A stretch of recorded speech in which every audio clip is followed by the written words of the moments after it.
ఇశ్రాయేలీల ప్రజలకు మిక్కిలి హీన స్థితి రావడానికి గల కారణం ఏంటో తెలుసా?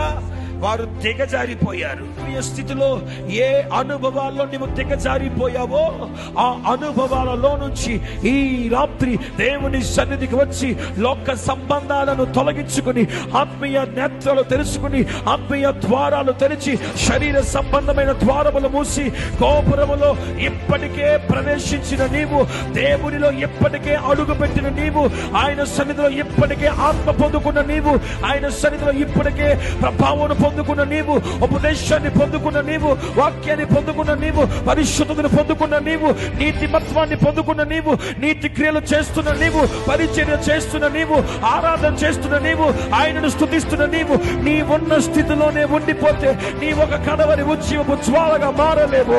ఈ రాత్రి ఒక కడవరి ఉద్యమపు జ్వాల రావాలంటే ఇన్ని పనులు చేస్తున్న నీవు, ఇన్ని కార్యాలు చేస్తున్న నీవు శిఖరం మీదకి రావాలి, శిఖరం మీదకు ఎక్కాలి, శిఖరం మీద నిలవాలి. ఆధ్యాత్మిక స్థితిలో ఒక ఉన్నతమైన శిఖరానికి నీవు ఎదిగిపోదువుగాక.